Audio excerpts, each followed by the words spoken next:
We're looking at H is for Hawk, which is one of the texts in your Edexcel IGCSE English Language Anthology. Okay, we're going to start off by thinking about how she describes the experience of meeting the hawk. And I think one of the significant things is here that in the blurb at the beginning of the text, it says that Helen MacDonald's father has died recently of a heart attack. And how devastated she was. And so she decides to adopt a hawk to distract her from her grief. And I think the intensity of the experience and the way that she describes it is perhaps because of that. It's a really profound experience. It's a significant experience, this connection with the hawk. And I think it's to do with the way in which she's dealing with her father's death. At least I think that's a fair interpretation. The intensity is first of all revealed, I think, through the way in which time is described. So if you look at the description on line 12, where it says the air turns syrupy, slow, flecked with dust. It's like the idea of time sludging and oozing along, and she's noticing the dust and specks in the air with the most intricate detail. And yet the next couple of sentences then are really long and emphasize the idea of maybe time speeding up. So look at the sentence that begins on line 13, where it says, and with the last bow pulled free, he reached inside, and amidst a whirring, chaotic clatter of wings and feet and talons, and a high-pitched twittering, and it's all happening at once, the man pulls an enormous, enormous hawk out of the box, and in a strange coincidence of world and deed, a great flood of sunlight drenches us, and everything is brilliance and fury.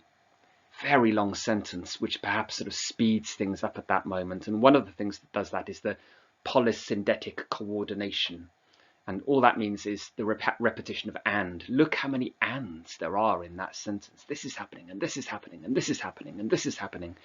And in fact, at one point, read it again to yourself, and you'll see that phrase where she says, and it's all happening at once.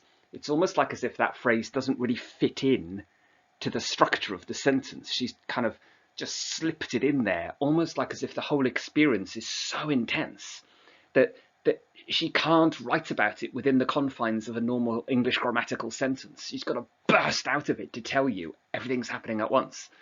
So the intensity, I think, of the experience here, and this is such a profound experience for her. This is so significant because I think the connection, perhaps, with the hawk is in some way a response to what she's going through in grieving her father.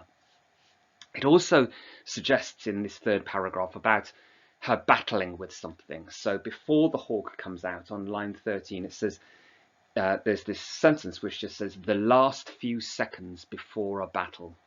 The last few seconds before a battle. And there, I suppose, I was thinking of maybe someone in the trenches in the First World War, and they're about to go over the top, and you know maybe that you're about to lose your life. You know, this is a moment where you're either going to kill or be killed. You're going to, your job is to defeat the enemy, but you could end up losing your life. You could end up losing, and you're facing the truth. You're facing the world. You're facing life in a way that you've never faced it before.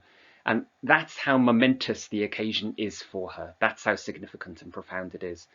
The idea of battling with something is perhaps significant. There are other references from the semantic field of war. For instance, on line 17, where it talks about the brilliance and the fury, it maybe makes you think of the anger and the explosions and the light on a battlefield, that kind of thing. And it therefore makes you think, well, okay, so what is she battling with? So on the one hand, it could be that she recognizes that there's going to be a degree of conflict in her confrontation, in her meeting the hawk, that her job will be to tame it, and the hawk maybe won't want to be tamed. That that she, as the owner, as the trainer, is going to have to be determined and committed and to winning this battle. I am going to tame you. I am going to control you. There's an element of fighting, of conflict going on with the hawk there. But you wonder whether it's also her way of dealing with the more abstract things that she's trying to tame and to control and having to confront.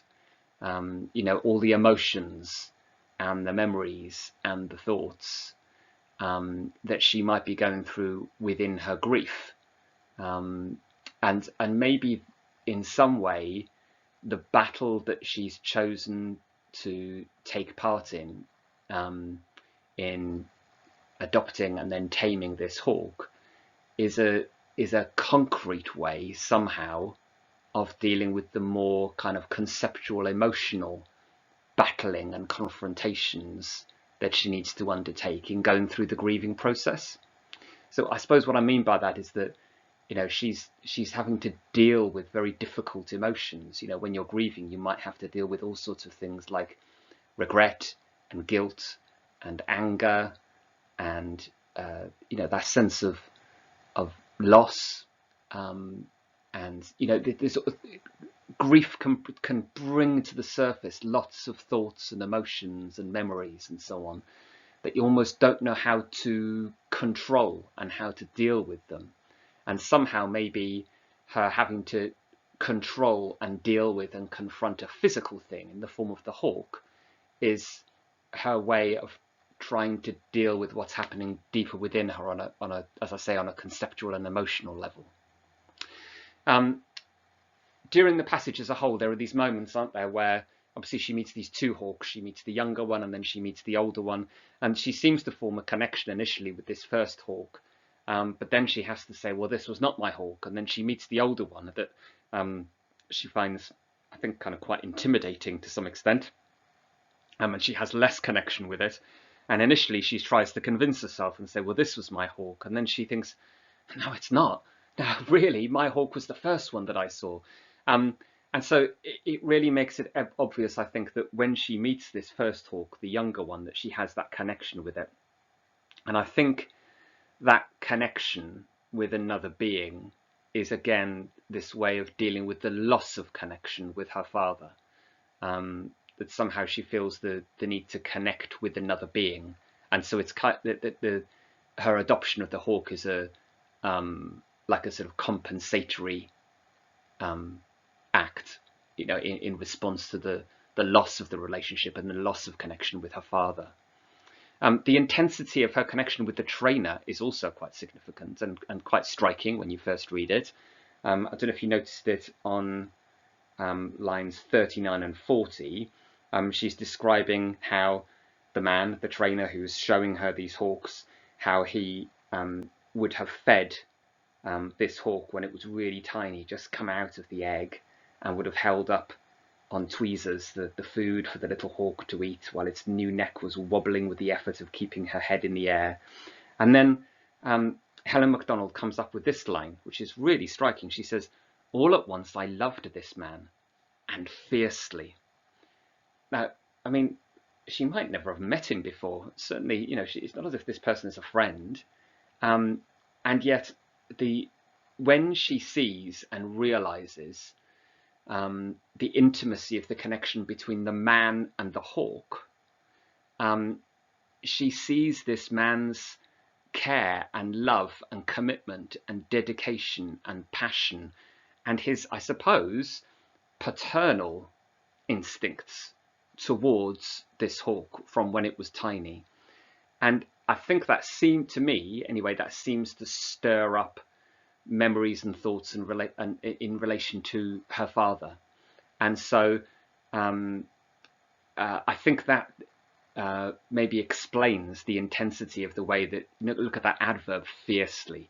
You know, all at once I love this man, and fiercely. I think that perhaps explains the way in which she feels about this man, which seems quite irrational, really. But I think that would start to explain it. Perhaps also in adopting the hawk, what she's doing is trying to take on a kind of training, nurturing, and taming role herself as a response to the loss of her father, who had that training, nurturing, taming, caring role towards her. So is there a kind of cyclic process going on here? So in the same way that she recognizes the role that her father had in taming and training and nurturing and caring for her, she is now seeking to adopt the role that he had towards her. So it's like as if things have come full circle, but maybe that's what she's trying to do in adopting the hawk. Okay, the short sentences are really significant in this passage, aren't they? There are lots of minor sentences.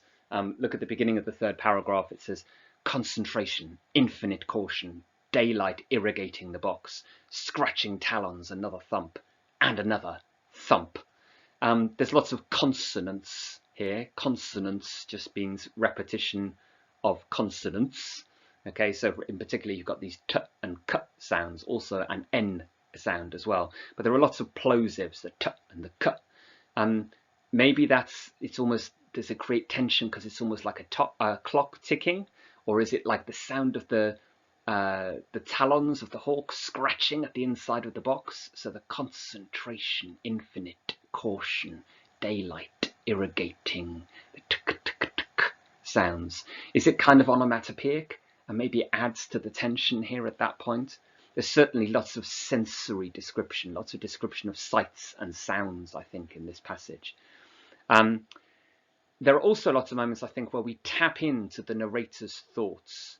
And so part of the reason why you get lots of these short sentences, I think, is that it's almost like you're having these really short little bursts of thought. These are the words, these are the thoughts, these are the images that are occurring to the writer, and that occurred to her at the time. So it's almost like as if we're tapping into those thoughts as she was experiencing the sight of the hawk for the first time. In that respect, you could describe it as being almost like a stream of consciousness. A stream of consciousness means just that you're kind of like you're tapping into someone's thoughts at that moment. Okay, it's a kind of like a narrative mode, a way in which you can tell a story, and I think that's kind of what she starts to slip into at times here. The final thing to mention here, I think, is the italics, and they're used at different points in different ways. Sometimes it emphasizes the sound, like with the thump, for instance, but sometimes I think it adds to the sense of immediacy because it helps us to engage as readers through suggesting prosodic features. Prosodic features mean things like tone and pitch and volume, the way that you sound when you say things, maybe to emphasize something or to show emotion. And so, for instance, when she says, this is on line 16, line 15, 16, it says, the man pulls out an enormous hawk. You know, that second enormous is in italics there, isn't it? And it emphasizes this idea that she was just completely overwhelmed with the size of it. Okay, and you hear her voice at that moment. That's the point. So what she's doing is she's using the italics to emphasize the prosodic features so that you can fully appreciate the intensity of the emotion that she was experiencing at that moment. Yeah. The final thing to look at, there's lots you could look at for this passage, but I just want to sort of try and pick on three main elements, is the desperation at the end of the extract. And you can see that when she's pleading with the man to give her the first hawk. So there's question after question after question, isn't there? Posh word for questions is interrogatives, so you could use that if you wanted to. But look where she says, I'm sure the other falconer would like the larger bird. She's more beautiful than the first one, isn't she? I know this is out of order, but would it be all right, do you think? It's question, question, question, question. And obviously that's quite unusual in terms of sentence type, to have so many questions in a row like that. And so it reveals her desperation, doesn't it, when she's speaking to him. There's also quite a bit of emotive pre-modification. Remember, pre-modification just means putting an adjective before a noun. So emotive pre-modification just means putting an adjective before a noun that in some way triggers an emotional response in the reader or describes someone in an emotive way. So when she's describing this actually quite comical image of herself at the end here, where she's desperate to have this hawk, she'll do whatever it takes, it talks about the desperate, crazy barrage of incoherent appeals. So you've got those two adjectives, desperate and crazy, before barrage, and then you've got the adjective incoherent before appeals. So there's a couple of examples of emotive pre-modification. And so if you can try and slip in that terminology when you're talking about that example, it just shows that you're being really precise with with your linguistic analysis. What is more important, though, is that you show, well, what does that say about her? What does that say about the situation, about the scene? How does that affect the mood or the atmosphere? The point that you make about something is always far more important than whether or not you can show off any linguistic terminology when you're writing about it. but nevertheless it can help for you to be really precise about what it is the writer has done if you can use that kind of linguistic terminology. She also uses alliteration, again, to kind of emphasize this comical image. Look at when she says, a tall, white-faced woman with wind-wrecked hair and exhausted eyes. That whoa, whoa, whoa, whoa, whoa. And it emphasizes the idea of her being like this sort of wild, witch-like kind of woman there that's kind of like sort of quite... her behavior is potentially going to turn violent and unpredictable at any moment, isn't it? If she doesn't get the hawk that she wants. So it's a little bit intimidating, but for the purposes of seeming quite comic, I think, at that point. But it emphasizes her desperation at the end of the extract, doesn't it? And then right at the end, that last sentence just says, there was a moment of total silence. And I think in that silence, there's something unspoken, isn't there? Both in the initial conversation between her and the man, and then here in the passage, we don't really find out why, do we? She doesn't actually say to him, I want that first talk because. She doesn't say that. She doesn't say it to him, and she doesn't say it to us. So it's something that's unspoken, maybe because even at the time she couldn't put her finger on it or couldn't actually express it, and maybe now she can't. There's something so profound, there's something so significant somehow about her meeting with that first hawk that she can't really explain, but in some way perhaps it's connected to the loss of her father. In some way it's connected to why she wanted to adopt a hawk in the first place. Is it to do with the youth and the dependence of the first hawk? It's tameability, it's trainability, I don't know. But in some way, it's that initial connection, that moment of her having met that first hawk means that whatever it takes, she's going to try and get that one, isn't she? Maybe almost like a parent with a newborn child. The first time you see that newborn child, there's that instant connection between parent and child, and maybe that's the kind of connection she feels with the hawk.